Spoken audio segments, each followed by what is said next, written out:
Թրամփի Կալիֆոռնիայի ճակատամարտը։ Ամերիկայի Միացյալ Նահանգների նախագահ Դոնալդ Թրամփը հայտարարել է, որ Լոս Անջելեսում և հարակից քաղաքներում իրավիճակը դուրս է եկել վերահսկողությունից և պետք է զինված ուժերի միջամտություն։ Կալիֆոռնիայում արդեն մի քանի օր է տեղի են ունենում բողոքի ակցիաներ, որոնց մասնակցում են հիմնականում լատինամերիկացիներ, բողոքելով Թրամփի միգրացիոն խստացումների, ապօրինի միգրանտներին արտաքսելու քաղաքականության դեմ։ Կալիֆոռնիան ըստ էության համարվում է նահանգ, որտեղ ավանդաբար ուժեղ են դեմոկրատները։ Ավելին, ըստ էության, հենց Կալիֆոռնիան է դեմոկրատների առաջնորդության նախագահը, ընդհանրապես քաղաքական դիրքերի իմաստով։ Ելնելով մի շարք հանգամանքներից, Կալիֆոռնիայի դեմոկրատանահանգապետ Գևին Նյումոսը հայտարարել է, որ ազգային գվարդիա կիրառելու Թրամփի որոշումն ապօրինի է և ինքը դա վիճարկելու է դատարանում։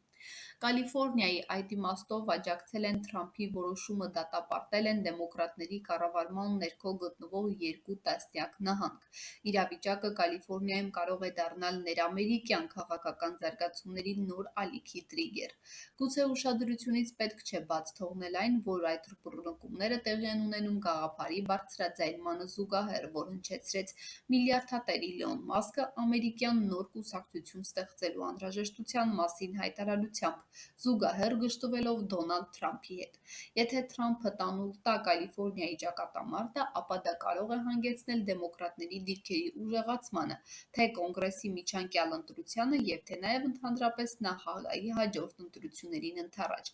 Եվ հակառակ, Թրամփի հաղթանակի դեպքում դեմոկրատները կարող են ստանալ շատ լուրջ հարված։ Եթե օգտագործելով անկարգությունները, Թրամփը կարողանա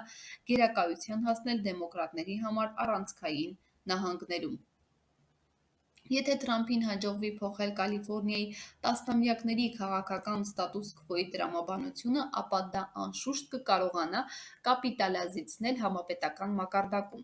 Այդ պայքարին զուգահեռ թերևս երրորդ ուժի իր գաղափարը կփորձի առաջ մղել Մասկը։ Իհարկե, դժվար է ասել, թե ի տարբերություն նրա տնտեսատեխնոլոգիական գաղափարների շատ արդյունավետ առաջխաղացման, ինչպիսին կլինի նրա քաղաքական գաղափարների ընթացքը, բայց որ ժամանակի ընթացքում ամերիկյան հանրության մեջ աճելու է երրորդ ուժի պահանջը, թերևս անկասկած է։